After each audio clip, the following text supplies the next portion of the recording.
Yo, yo, yo, yo, yo. What up, what up, what up, people? Welcome back to another edition of Mike on Sports. I am your host. I go by the name of Mike Gross, man. Big ups to that 501 and that 317. Bruh, wow. We are doing that little reaction video to that Michael Jordan Last Dance.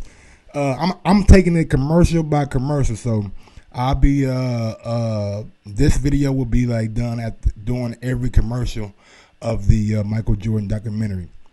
And the way it started out, man, wow, man, they just painted the picture of those guys just being larger than life, kind of like rock stars, man.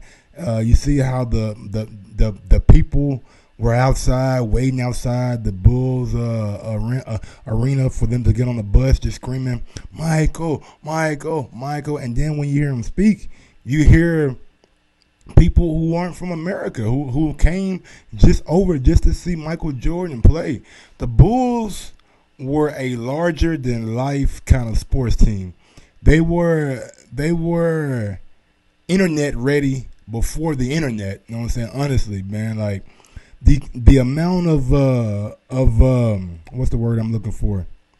The amount of fame that team had is just simply amazing.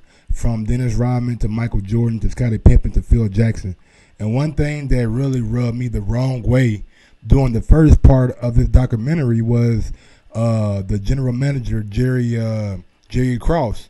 He told Phil Jackson in the 98 season, at the beginning of the season, he don't care if you go 82-0. You're not going to be the coach of the Bulls next year. And that is where the riff kind of really escalated. The riff had already been there from Jordan and the general manager making fun of him, not really liking each other. But the documentary is back on, so we'll be back out there during the next commercial. Man, oh man, oh man, oh man, this shit is amazing, bruh. Just to see the growth from, because they went, I'm gonna give you a synopsis just in case you ain't watching it. They went back and just showed Jordan's college career, man. And from the people who were talking, like Roy Williams, you know what I'm saying? Now he's the North Carolina coach, but former coach at Kansas too. He was just saying, like, Jordan told him, just watch, man. You ain't never gonna see anybody who work as hard as me. I promise you that. And man, and he also said, like, Jordan was the only person that he seen that could cut it on and cut it off, and he never cut it off, man. Just to see, like, how he was playing his freshman year, you know what I'm saying? Like, he was showing that he had skill, but from his freshman year to his sophomore year, like, one thing that I noticed, he attacked the basket a lot harder, man. He attacked the basket with a lot of aggression, and that's when he started to start dunking on people. You know what I'm saying? It's a lot of nice highlights in the North Carolina vault of Jordan doing his thing. But man, I just hope people are getting the appreciation for how good Michael Jordan was. Like another quote that I'm thinking about from the damn me video. A dude said, Michael Jordan might be better at his job than anybody ever in the history of having a job. You know what I'm saying? Like that, and I was thinking about it, like, man, that fuck around, it might be true. You know what I'm saying? Like who have we seen get to this level? You know what I'm saying? Like universally is recognized as the greatest, as the GOAT in his field. In football, people say Tom Brady. People say Joe Montana. Some people even say Jerry Rice when they're talking about a football player. Rarely ever in the sport of basketball do you ever hear a name besides Michael Jordan. You know what I'm saying? And we've been having this debate in the little group chat that I'm in. You know what I'm saying? People bring up Kareem. You know what I'm saying? People bring up LeBron. But at the end of the day, man, this guy Jordan is on another level. And we've seen that, you know what I'm saying? And now we're going to 1984 NBA draft. They're back from commercial, so I'll see you guys in just a second. Yes, sir. Man, you watching this shit right now, bro. He's one of two players in NBA history to average 25.5 rebounds and 2 assists. The other one gotta be Oscar Robertson, the big O. The big O. If you watching this right now, man, you got to be amazed with what you're seeing. They called the Bulls before Jordan got there the goddamn traveling cocaine circus. I'm not making this up. Watch the documentary. They called them boys the traveling cocaine circus before Jordan got there. Jordan said one night he went out there, went to he knocked on the door and shit. Came in the room, he seen strippers, he seen weed smoking, and he seen niggas in there doing lines. Wow. Make it a 10-part series and release it in the year 2020. It's gonna be lit. Wow. That's all I gotta say, bro. And they say from the moment Jordan got there, from the 2 weeks after he got there, they knew who the best player was. Bless me, sorry about that. 2 weeks after he got there, they knew who the best player was. Same thing James Worthy said.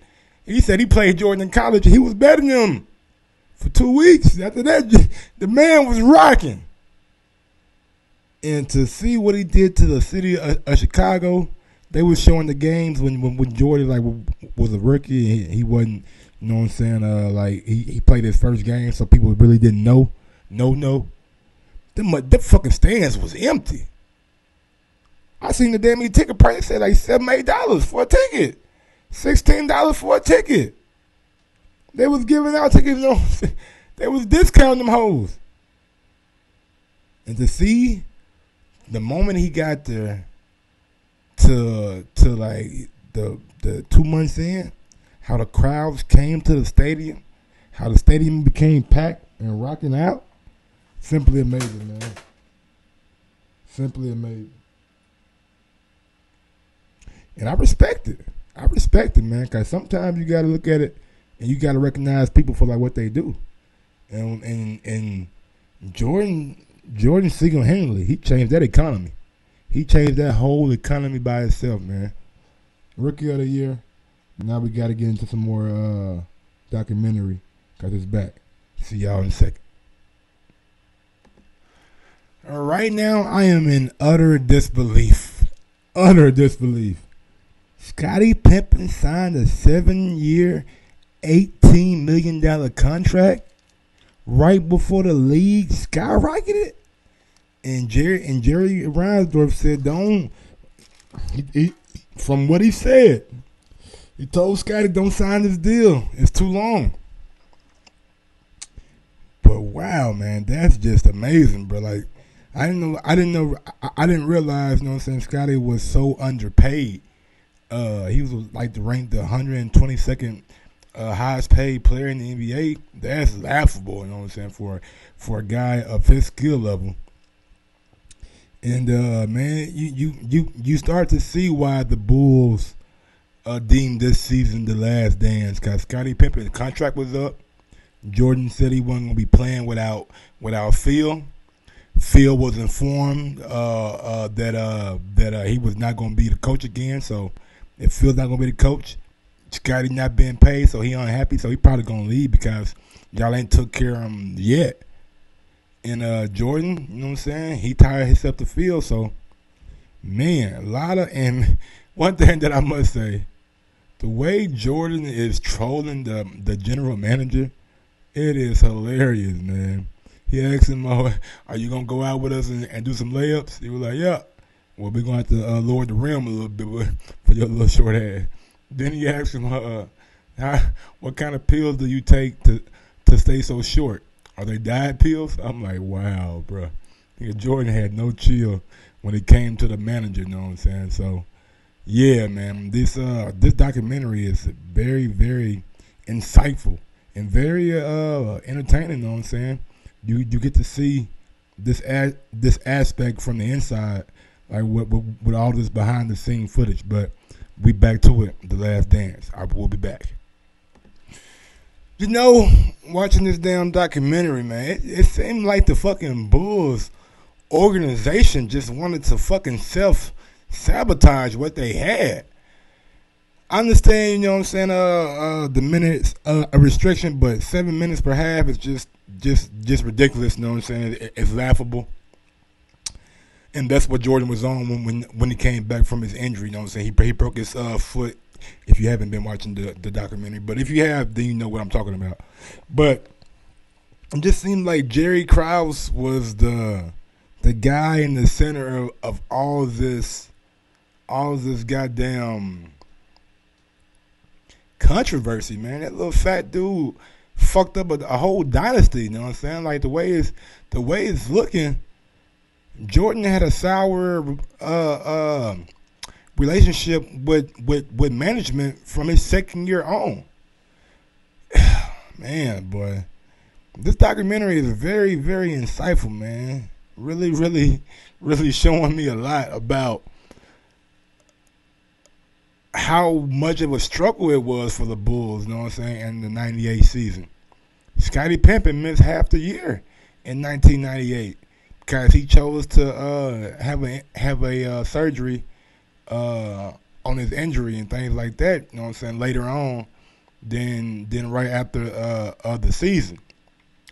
But man, it just seems like the whole Bulls organization wanted to sabotage what they had going on, and for them to treat the players and not have the fans really behind it. You know, like it makes no sense to me why a organization will just take the route that the Bulls did back in the 90s, man. Egos, man. But you gotta admire how Michael Jordan was just so adamant, man, about winning. The man was about to his last breath, he was gonna do whatever it took to win in all costs. And I like what I'm seeing, man.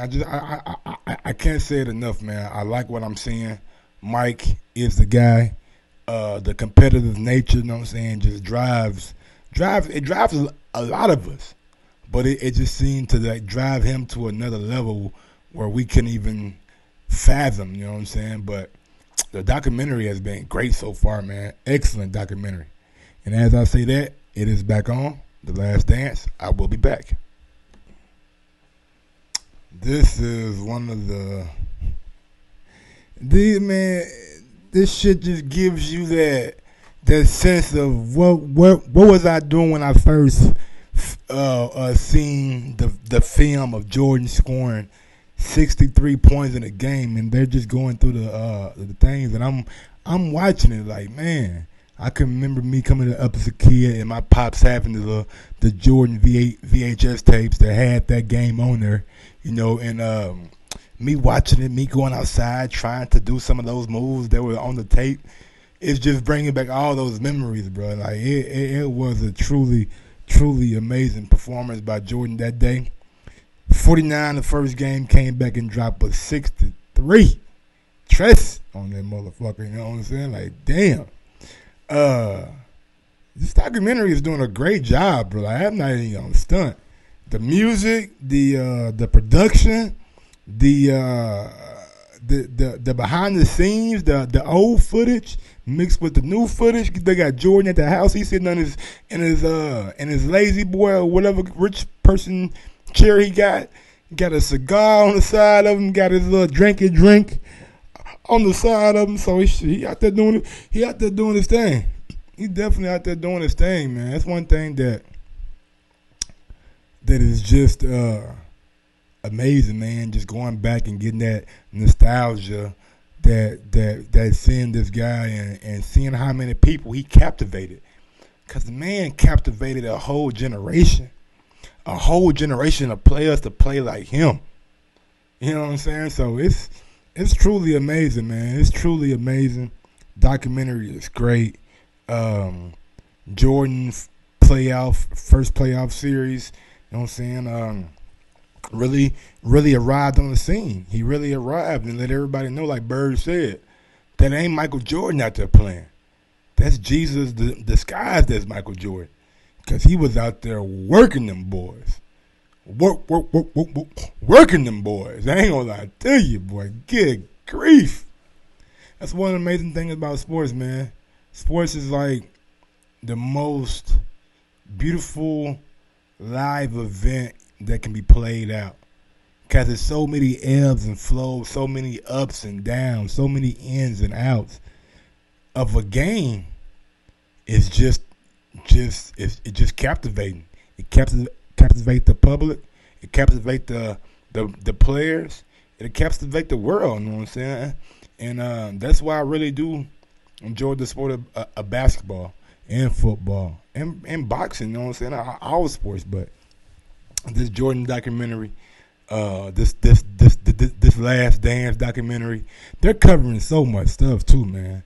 They going back and showing how Scottie Pippen came up. They showing how John Paxson pushed them into the playoff that year that Jordan scored 63 against the Celtics. They're just showing a lot of ins and outs about the Bulls organization and the Bulls team that we probably wouldn't know unless this documentary came out. So I'm very appreciative of this documentary. But it's back on, so I gotta go. I will be back. Hold that thought. Yes, sir. Man, what a fucking amazing first 2 episodes. It is wow. Wow. That's all I gotta say, man. It's wow, man. I'm tuned in. Scottie Pippen started bubbling over. He felt like the organization wasn't trying to pay him. He started disrespecting the man publicly, berated him publicly, the GM that is. It's starting to get serious, man. Now we see why that team didn't necessarily come back together. It wasn't just about basketball. No. It was personal feelings involved. Man. The first 2 episodes of this shit is amazing. And I can't see the reaction to it on Twitter. Just simply, man, one of the best documentaries I've seen in a long time. So first 2 episodes was great. The Last Dance. I'm ready. I wish we could just watch all 10 on Netflix. You know what I'm saying? Like just watch all 10. Damn.